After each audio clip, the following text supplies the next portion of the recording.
Hello, everybody. Well, I've got something today I think y'all might want to see. I might be wrong. You might not want to see it. I'm going to show it to you anyway. So, before we get started, I've been trying to tell everybody that we have an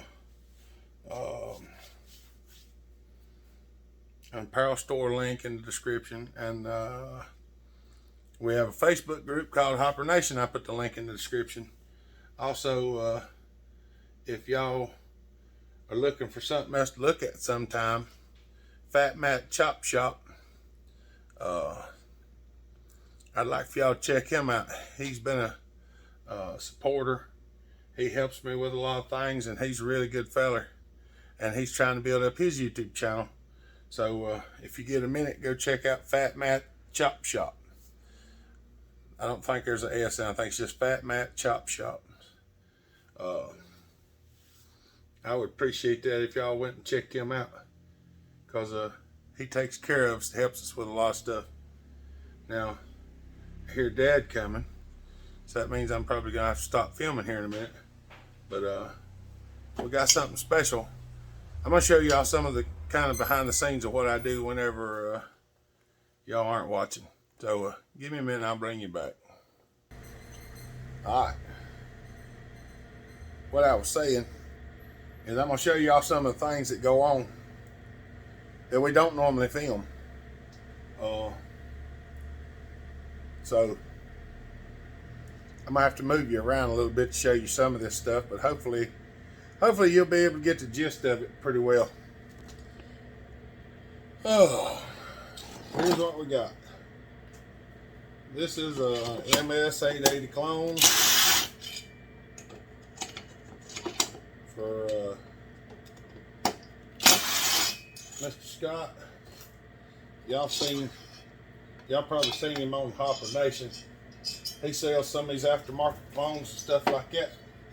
He builds saws and sells them, and I told him if he wanted to sell some on there, that's perfectly fine with me. So if y'all see a fella on there, Jason Crystal Scott, that's him and his wife's Facebook page. They sell saws and stuff like that. So this is one that he's building, and the squish is too much on it, so I'm going to remedy that for him. Now I'm also going to walk over and I'm going to take a little bit off of these two screws because they are just a shade long. I'm just going to take them over and hit them on the sander and cut them down before I start, and then I'll show you what we're going to do. Alright, now she's bolted back on there good. I just took it over and ground them screws down because this one up here at the front was tightening down in the bottom of the case, and the cylinder was still loose. So what we're going to do is we got to get an accurate squish reading, because we're going to work on cutting this cylinder. But y'all aren't going to get to just see me cut the cylinder because we don't have a mandrel for this thing. So we're going to... this is the reason why I fixed that screw, because that right there is... the nut was already tight from where I checked it the last time, so that means the end of the cylinder was rode up a little bit. Alright, we're showing about 33, so we're going to take about 13 off of it. Might just take 10 and see where that ends up, because usually we take just a shade more than what it's supposed to be.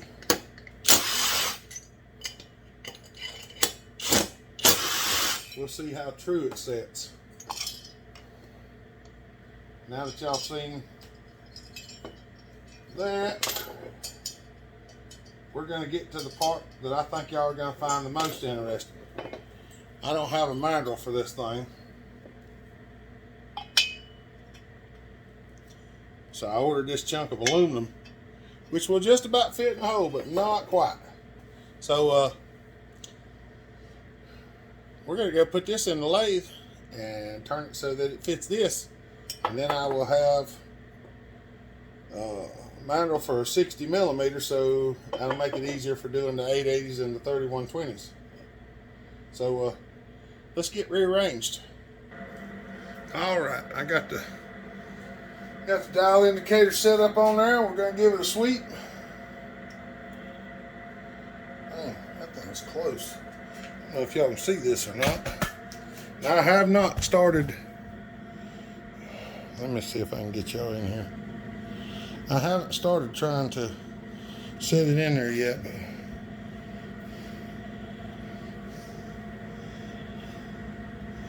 that's only about 5. Well, right there's 69. That's 71. Yeah, it's only about 5 thousandths. Okay, so that way's the high spot. We're going to take it over here. Give it just a...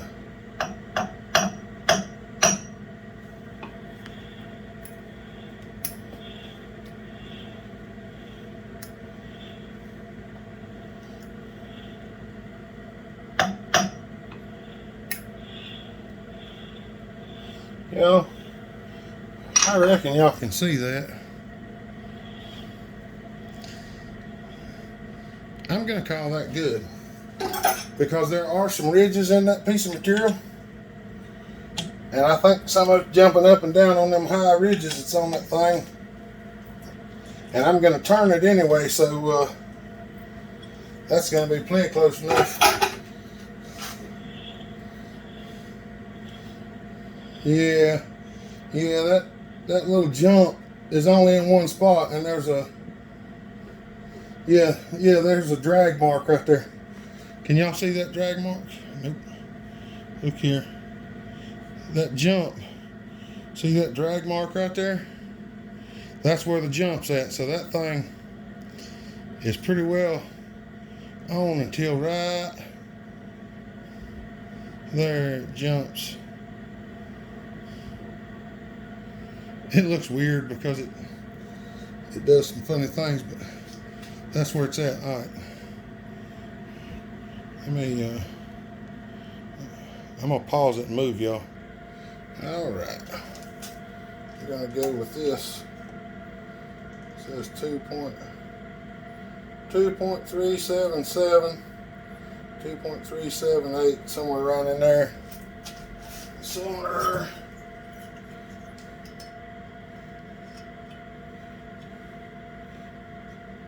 2.359. So 2.378. So 2.378. When I take 10 off, that'll be 6.8. 20 will be 6.9. So about 20 thousandths needs to come off of it.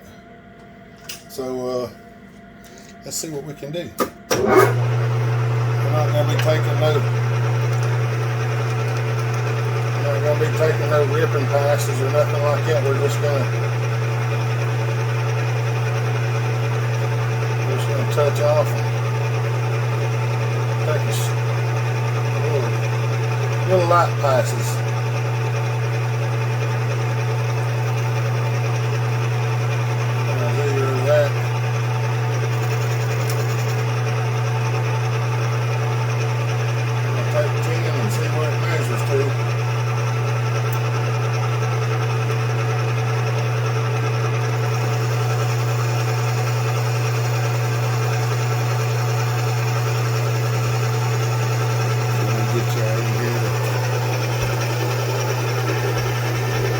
There you go.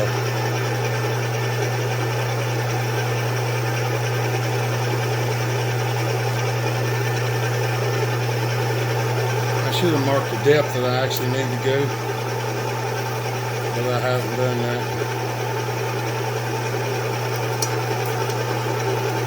3.5 inches.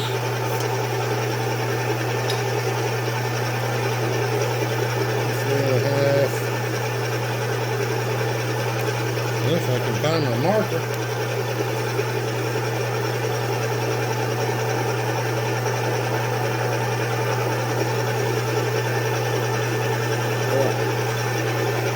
Do it. What are we on? Low gear? Yeah, we're in low gear. Let's change this up.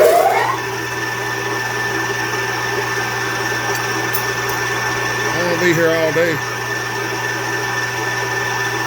It has a high and a low speed, and it was in low, so I just switched it over to high. You can do that while it's going.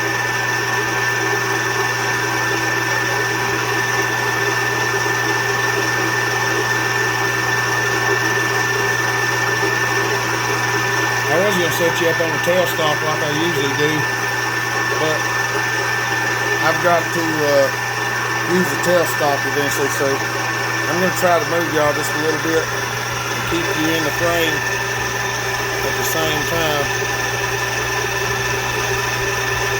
That way, because you're right in the way of the controls of the machine, so I need to actually be over there.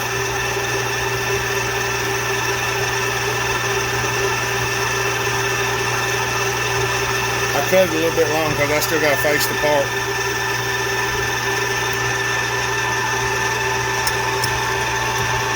All right.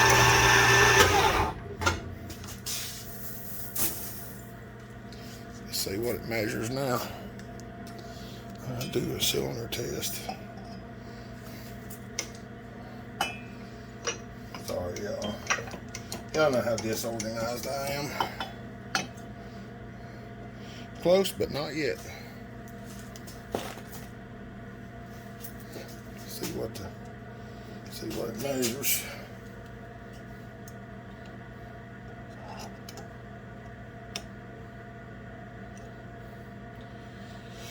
.370, 2.365. Let's just take. We're just gonna dial 6 more in and take a cut. We're at 11. Let's go to 13, 17. Yeah, that's 6 more. It's going to take a 6 more pass. That should get us real close. I don't know if y'all actually want to watch the chips come off or not. If you do, I can tell you what's going to happen in a minute. It's going to build up a mass down here. And it's going to snatch it into the chip jaws and sling it at the camera. It always does this on the final pass. It's the never ending story. That's why I'm trying to keep as much out of there right now as I can. Because it will bind up. And it'll swing it all over the place, and that's really annoying. What'd be even better is if it slings it out and grabs the camera and jerks it into the chuck. That'd be a mess. This stuff's real fine, so I mean it breaks up like crazy. I'm not that worried about it. I just hate it when the chips get all up in the way. I like it better when they're down there in the chip pan. I know somebody's gonna say, "You got your fingers too close." Nothing's gonna move with a 6,000th cut on it. If it does, it'd be catastrophic either way. So we're all gonna get hit if it comes out. So just hold on to your taters.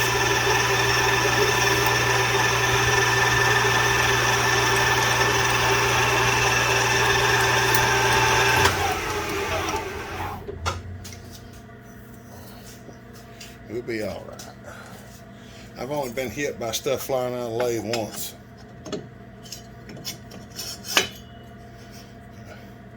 I'd say that fits. You have to have it pretty square or it don't go on there. So, no need to measure that. All right, hold on. I paused it because I didn't want y'all to get seasick while I was moving it. Then I had you all set up, and the handle to turn the lathe on was underneath the tripod. So We're just gonna see if we can go in here right quick. We'll touch off. And then move in just a few thousandths. We're gonna see if we can finish this thing off. Because we want the end of it to be good and square. Now this is what goes into making the magnet. Now this is one of the easy ones because I ordered the material to be as close to the size of the board as I possibly could. Some of the other ones that y'all have seen that we use took a bit longer to machine because they were a lot larger, and I had to turn them down a lot farther. Now I'm planning on cutting the other end of this one down to a 56. Don't start humming now. I didn't want to take a whole lot off the end of this thing at one time because that's a lot sticking out there. And I don't even have to go to the center because it's open right there. I like to stamp the ends of them, so I'm turning it down as small as possible so I can stamp it, because I stamped 60 on the end of it.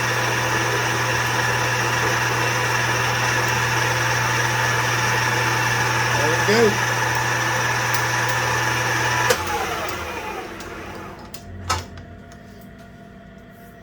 Alright, that looks pretty good. Now let's just take this one right here. We're just going to knock the corner off.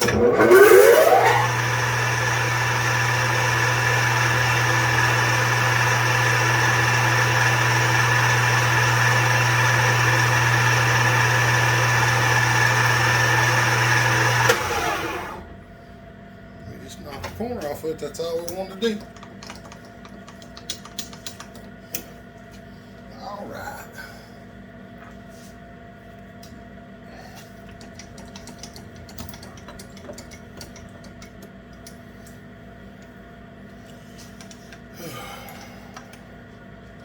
This might be a tough one here.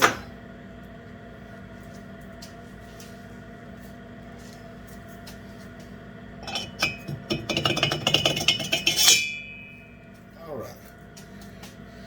I don't know if I can show you all this, but give me a second. All right, I'm going to attempt to show you all this.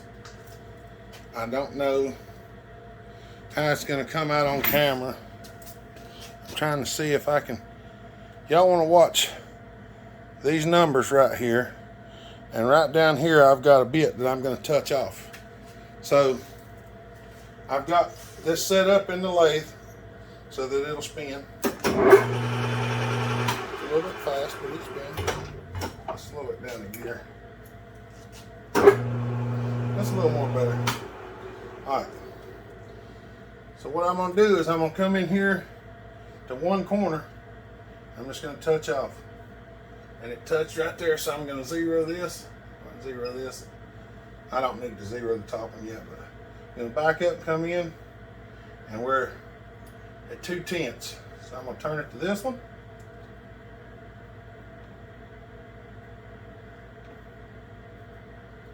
We're 2,008 tenths. This one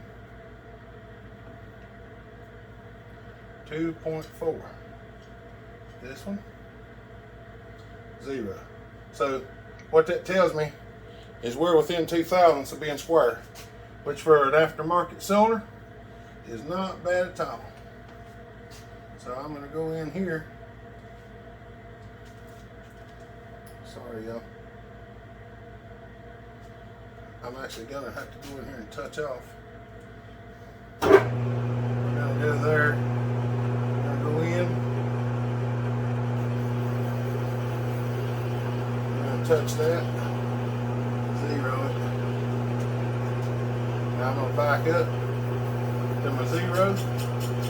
I'm hitting I'm tipping at 4 thousandths, which is not unconsiderable for where we're at. We're going to go to 0.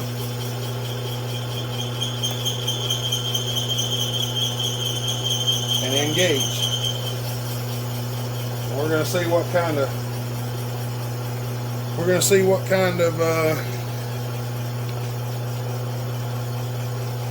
me see if I can get y'all in a little better.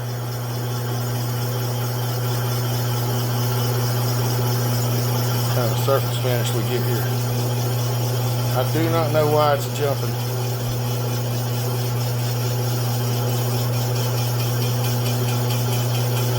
There we go. Sorry, y'all. The camera was doing that because the tripod's sitting on concrete. And nothing was touching it.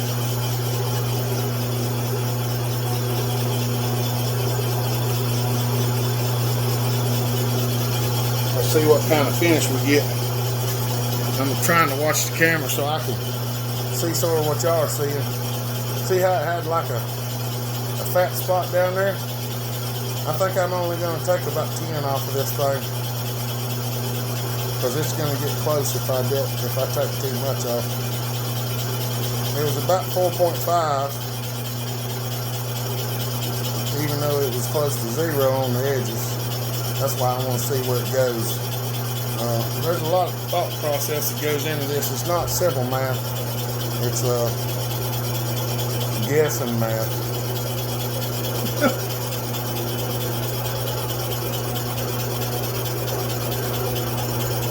We're going to see if we can't get it off of there.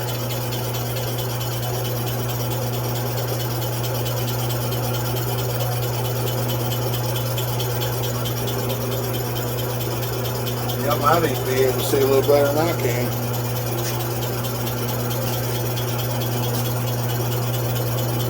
I could move you in there a little bit closer. Let that one kind of.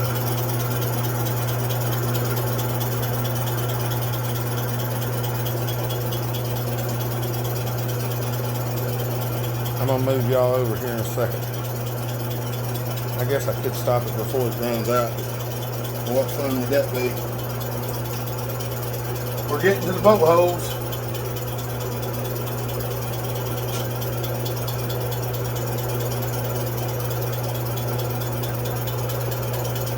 I'm basically on 0 right now.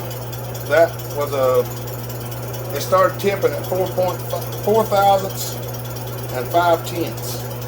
We don't have to measure in tenths, so basically 4.5 thousandths. But now I have to decide whether I want to go all the way to 10 and take 10 off, or just go to 5 and take 9.5 and see if that creates the squish that I was looking for. I think I'm going to go with 5, because if you get these things too tight, they can be a real pain. I'm going to go 5 more, Jason, and then check it, because I think that's going to put us around 22 or 23, maybe a little less. All right. See what it looks like. Yeah, see that hit all the way around. So, all right, y'all hold on a second. I'm going to move y'all for the next one. All right. Got y'all right in there close. So we're going to loosen this up, and we're going to add 5 to it.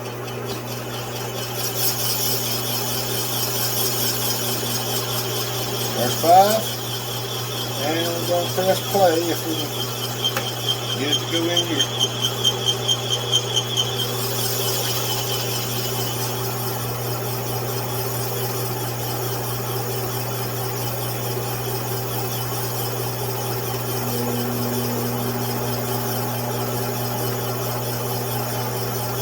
Y'all can see we're taking 5 more thousandths. I probably should have put the lathe in a little bit higher gear, but it might take well, it's going to take a minute. Well, y'all already seen one pass. So this one's just a little closer. I figured y'all might want to see what it actually looks like.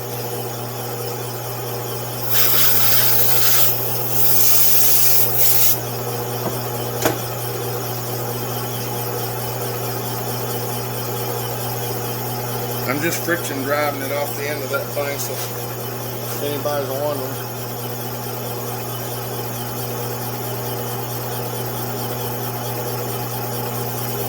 know why that camera gets to doing that. See, this is the mandrel we made right here. The cylinder slipped up on it, and this is a large live center just pushing it against the end of the mandrel. So it's a friction drive is all it is. And if you hog in there real tight, it would spin on the mandrel. So hopefully it won't take too much longer, and we'll get a good check. We're not going to build this saw, we're just decking the cylinder. But we needed to get this done so I could do mine too. And I'm not sure if Brendan had a mandrel, a 60mm mandrel either, so trying to make sure we got everything we need to do the job we want to do.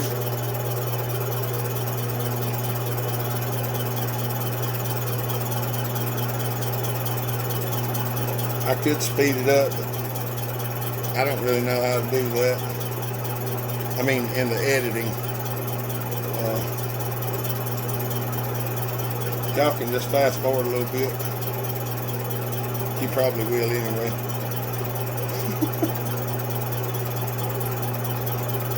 But I like to show y'all in real time what some of this stuff actually takes. That way you have an idea. Because I know a lot of people see things happen on YouTube and they see it happen in a 20 or 30 minute video and they're like, well, heck, I'm going to do that. And you don't realize it takes hours and sometimes days. Now this one's going as well as it could. That's what I figured. This one would go pretty easy because I ordered a piece of material and it was only 20 thousandths larger than what it needed to be, which is not always the case. When it's a quarter of an inch larger than it needs to be, you have to cut 250 thousandths off of it, which is a pretty substantial amount of material. But this is how long it takes. Now, it's done. We're going to stop right there. And all we got to do to break it down is pull this back. And pull this off.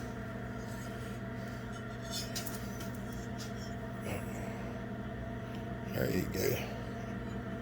Now, I'm going to pause it and we're going to go over and try it. Alright. Set these bolts back up in here. Set it back on here and see what kind of squish we got.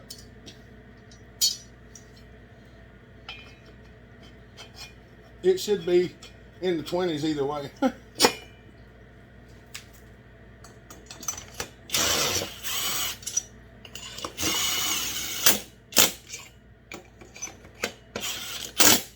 Anytime you do this, when you set that cylinder down on there and you start to snug it up, you need to have your hand on it and feel if it rocks backwards or forwards. Because if it does, you've done something wrong. The machine didn't do it. The bit didn't do it. You did it. Even if it's the machine's fault, you still did it because you was running the machine. Machine ain't got no brain.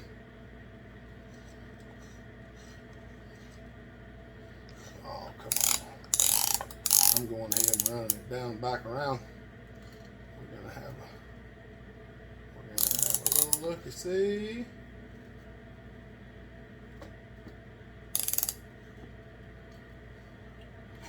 That's a good bit wider. Let's see what we got. 25 is what I'm thinking. Huh. 24 thousandths. If y'all can read that. I think 24 is going to be a good number. Now, I could take it and whack 4 more off of it, but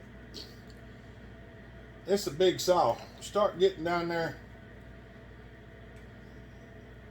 24, 25 is plenty enough for this. If it's an all-out race saw, maybe a little smaller, but it's not. So that's what it's gonna be. So, all right, y'all. I ain't gonna keep you on here because we're at 30 minutes already. So that gives you a little insight as to what we're doing whenever my camera was crooked. Whenever I have to make manuals and stuff like that. Now, as you make them, you don't have to remake them.